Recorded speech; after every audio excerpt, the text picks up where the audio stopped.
Como hemos dicho anteriormente, esta semana las portadas de los periódicos, Espacio en Radio, han tenido varias noticias y una de ellas estaba relacionada con el mundo marítimo, el tema de los barcos y todo un tema con los cruceros y vamos, desde los cruceros en la semana se iban y no se iban y afortunadamente no se van, pero las quejas estaban allí, el tema de la terminal estaba allí y anterior a eso, o con la noticia de los cruceros, se resucitó una carta que se quejaba una empresa de cruceros de que había una obligación de comprar el combustible a una sola gente en Panamá.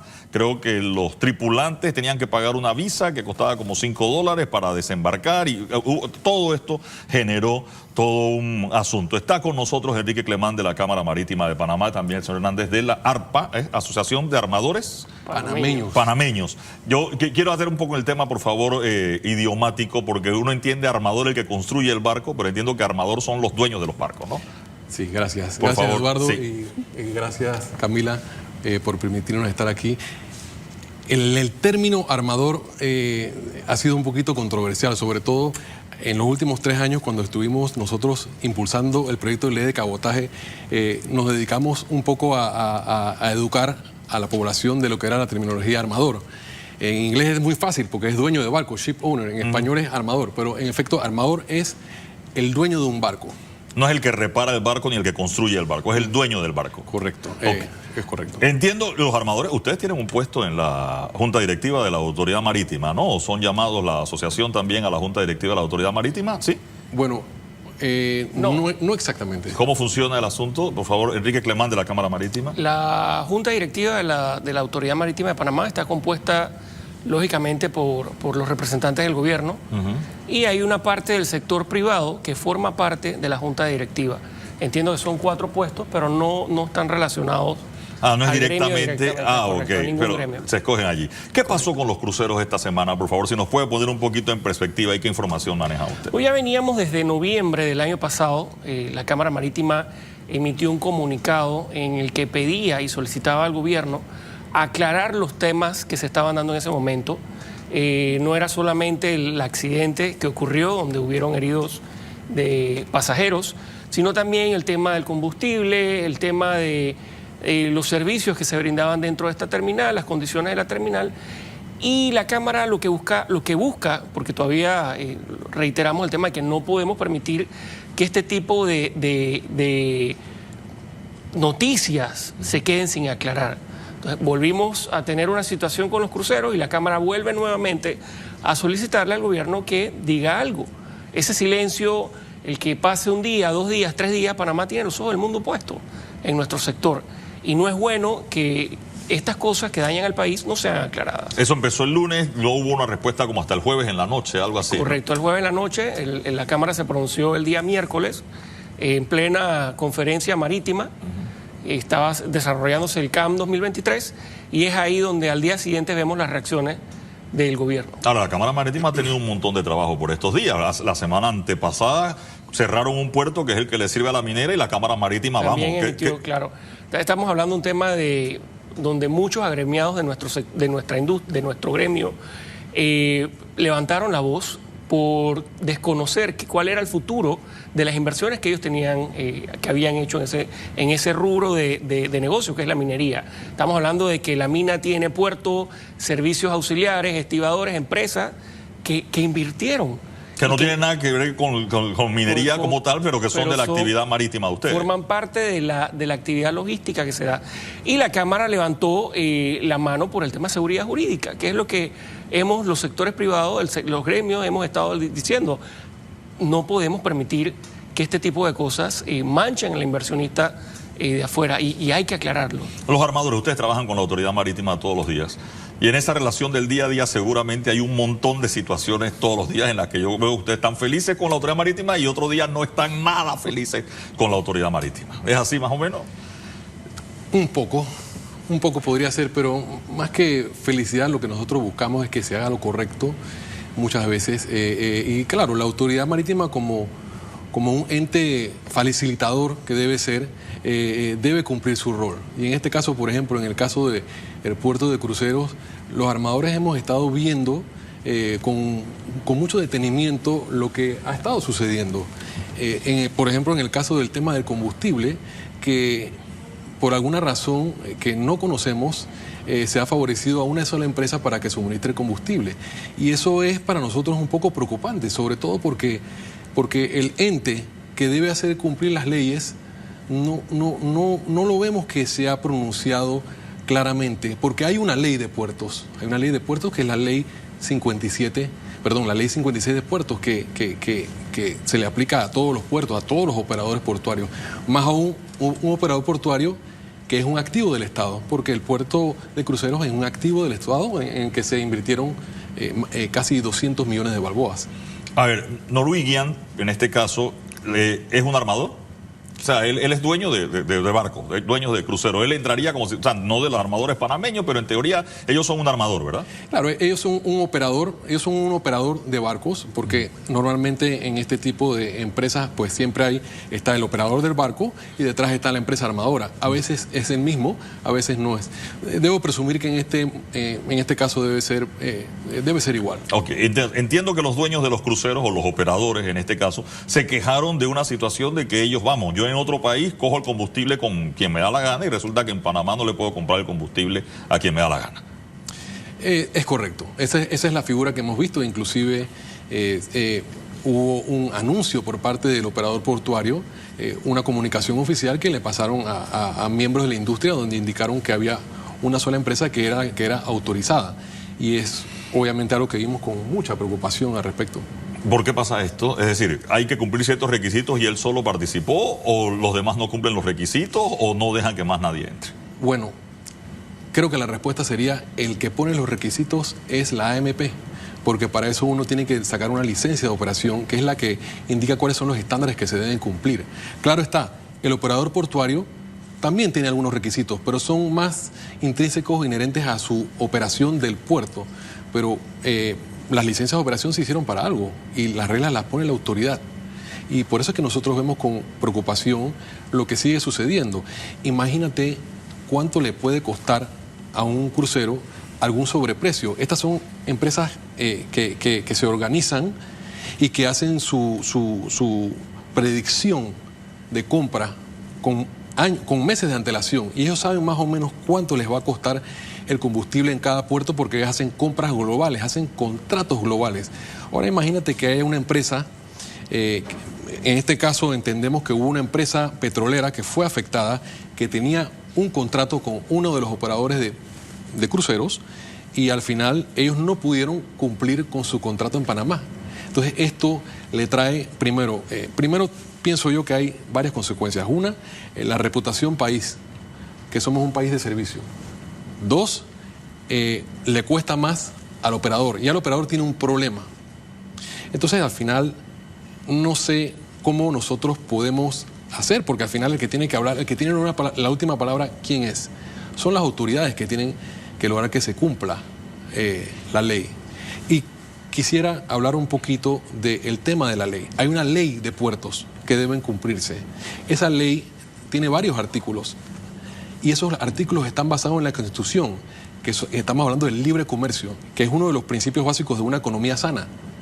Y aquí no vemos que eso es lo que está sucediendo. Camila. ¿Pero qué explicación se dio para eso? ¿Y ha habido un incremento en los costos para las empresas? No sé si ustedes como armadores han percibido un aumento en los precios. Bueno, nosotros en este caso somos los que operamos los barcos que suministran el combustible de nuestros clientes, las petroleras. Así que nosotros desconocemos cuáles son esos costos, pero yo debo presumir que si ellos se están quejando, debe ser porque alguna molestia o algún sobrecosto debe haber. ¿Y qué explicación se dio para otorgarle todo el negocio a una sola empresa? Bueno, explicaciones en sí no se han dado. Hemos escuchado, por ejemplo, el otro día, creo que hubo una intervención de la AMP en la Asamblea Nacional y uno de los funcionarios mencionó un poco vagamente de que el combustible es una decisión del puerto. Entonces, imagínese usted que un puerto decida sobre uno de los insumos más importantes, que es el del costo operativo de una nave, casi el 45%, que un puerto decida eso, equivale a decir, mañana viene otro de nuestros puertos grandes, por ejemplo, los puertos de contenedores, que tenemos varios, y decide, mira, ¿sabes qué? Ahora en adelante este te va a vender combustible a ti. ¿Usted cree que estas líneas navieras de contenedores se van a aguantar eso? Es preocupante, la verdad. Bueno, y aprovechando que estamos hablando de competencia, ¿tiene Panamá los puertos que necesita? Porque ha habido intentos fallidos de construir más puertos, particularmente porque una empresa se opuso e introdujo una serie de recursos legales. Pero ¿tenemos los puertos que necesitamos o nos lastima la situación actual? Panamá tiene una oferta portuaria interesante para la región, para ofrecerle al mundo. Lógicamente, siempre un activo portuario va a traer más movimiento, va a traer más interés de empresas. Y cuando pones la balanza, las opciones no son iguales de un lado que del otro. Yo me iría más a ver los temas de salida del mar, los puertos, para ayudar al exportador, a la carga local, empezar a que nuestro país pueda desarrollar de una vez por todas el cabotaje marítimo a corta distancia o tener nosotros servicios marítimos para poder conectar los polos de producción que están en el occidente, en Chiriquí, en Boca del Toro, en Darién, conectarlos con el eje vertical que hemos desarrollado entre Colón y Panamá. Entonces, las opciones que pudiéramos impulsar y que, bueno, que no pudiéramos, que estamos impulsando desde la Cámara Marítima son los proyectos que se están dando, que ya están en consulta en el área, por ejemplo, de Chiriquí. Hay una inversión, un grupo inversionista que desea abrir esa salida al mar y, lógicamente, cuando tú tienes un puerto y tienes un barco, el costo operativo para un productor se reduce enormemente. Porque tenemos mucha competencia en el área. Colombia, por ejemplo, le ha sacado mucho provecho a la expansión del canal con el puerto de Buenaventura, etcétera. Por eso me interesaba saber cómo estábamos compitiendo nosotros. Mira, Panamá siempre va a ser una opción logística para el mundo. Una ruta que es gracias a nuestra posición geográfica. Sin embargo, no por eso debemos dejarnos llevar, porque en la región, aquí a 12 horas de navegación o a 24 horas de navegación, ya no hay 1, ni 2, ni 3. Hay hasta 4 o 5 hubs alternos que cada vez que tenemos situaciones de cierre, de huelga, de protesta, estas líneas, los barcos vienen en ruta y pueden cambiar fácilmente dirección y quedan o en Caucedo, quedan en Colombia, en Cartagena o Buenaventura, del lado del Pacífico. Entonces hay más opciones que nos rodean y Panamá entonces definitivamente va a perder competitividad si ya quedan esos servicios establecidos fijos a estos otros hubs. No, y también el administrador del canal, Ricardo Orte Vázquez, anunció esta semana o levantó las alertas de que se prevé una disminución en el tonelaje para este año, lo cual afecta los ingresos del canal de Panamá. ¿Cómo están viendo ustedes en la Cámara Marítima el movimiento? ¿Hay razones de preocupación? ¿Qué está causando esa disminución en el tonelaje? Hemos visto cómo el tema mundial, y lo repito porque he salido varias veces mencionando este tema de la guerra en Ucrania, el tema de la inflación mundial, el consumo, todo esto va a alterar lo que es nuestro sector. Acordémonos que si no se consume, no se fabrica, no hay carga para mover y no tiene sentido que hayan barcos. Entonces hay que prestarle atención al entorno mundial de lo que está pasando, porque va a afectar lógicamente a un país como el nuestro, en donde dependemos 100% del transbordo y del canal. Yo quiero regresar al tema del combustible y de los servicios navieros, porque aquí llega un barco y el barco necesita un montón de cosas, ¿no? Pensamos en el combustible porque había toda una situación que se dio, pero el barco necesita la comida de la gente, el agua potable que se lleva para la gente, mantenimientos que van a hacer, paran, esperan la pieza aquí, es decir, un montón de cosas. Alguien me explicaba, yo de barco sé muy poco, pero me decían, por ejemplo, el tema del combustible. Yo le digo gasolina, bunker, creo que usan los barcos, ¿no? El tema del combustible. Dice, el barco llena o recarga combustible andando.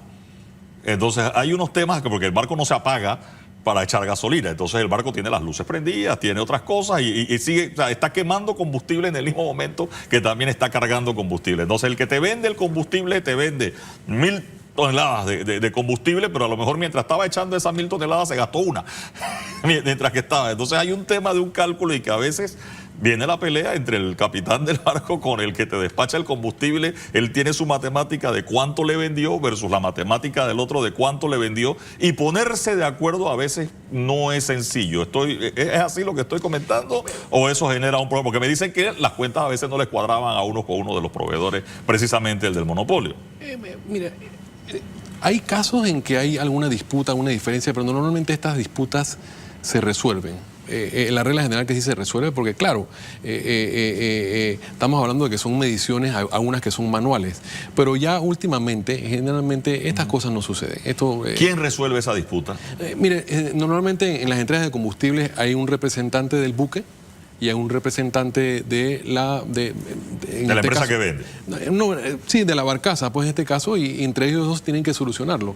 Pero realmente yo nunca he visto alguna disputa o alguna diferencia que pase a mayores. Pasan diferencias, pero normalmente eso se resuelve porque al final, si no, los barcos no se despegaran. Ok, pero ¿quién resuelve la disputa cuando es así? ¿Entre ellos mismos o hay arbitraje, jueces, juzgados, demandas? Normalmente es entre ellos mismos, y a veces en muchas de estas entregas se designa una figura de lo que se llama un inspector o surveyor, que está ahí, que puede ser un testigo tanto de la petrolera como del barco o de ambos en conjunto. En Panamá hay transparencia en ese sentido, entonces. Sí, correcto. No va a haber líos con eso. No, porque me dice que el tema del combustible es un negocio de un montón de plata, es lo que me han explicado, y que allí eso no es como el lío de uno en el carro en la bomba de gasolina y ya. O sea, estamos hablando de toneladas de combustible, ¿no? Panamá es uno de los 5 o 6 hubs más importantes del mundo para toma de combustible, y yo podría permitirme decir que uno de los más respetados en ese sentido, porque hay otros puertos donde a veces suceden más este tipo de cosas que menciona Eduardo, pero yo podría decir que aquí en Panamá se maneja bastante regular. No tenemos una reputación en ese sentido mala. 5 o 6 en el mundo. Sí. ¿Por qué los panameños de a pie no sabemos esas cosas? Por ejemplo, de que Panamá es uno de los 5 hubs más importantes de combustible del mundo. Yo me estoy enterando aquí porque usted me lo está diciendo. Bueno, creo que la industria marítima, a pesar de que la industria marítima panameña, que siempre ha traído buenas noticias y nunca nos ha defraudado, porque en la pandemia fue una de las industrias, o digamos que fue la industria que nunca paró. Nosotros nunca paramos, y además que es una industria que le provee al Producto Interno Bruto cerca del 30%.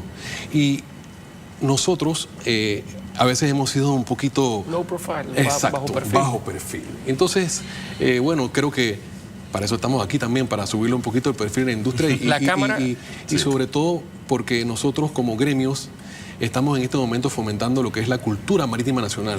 Correcto. Que es muy importante. Así como tú vas, por ejemplo, a Venezuela, y tú te vas a Venezuela y cualquier venezolano sabe que es un país petrolero, que es pujante, donde están sus pozos. Aquí nosotros aspiramos a que todo el mundo sepa que nosotros somos un país rodeado de mar, y que el mar no solamente es para ir a bañarse, sino para muchas actividades, para aprovechar nuestra posición geográfica y poder explotarlo. ¿La autoridad marítima entiende eso? Esa es una pregunta que yo creo que hay que hacerle a ellos. Porque sonríe la Cámara Marítima. No, yo no se lo tengo que preguntar porque yo entiendo que ustedes pueden estar claros. A ver, ustedes tienen, y nos explicaba de alguna forma, un representante o algunos representantes en la Junta Directiva de la Autoridad Marítima a través del sector privado que está representada en la Autoridad Marítima. Pero ¿entienden eso y la importancia que eso va a tener para el resto del país y de los ciudadanos? Cuando hablamos de un sector que le aporta más del 30% del Producto Interno Bruto, es un sector que cuando levante la mano tiene que ser escuchado. Tú conoces...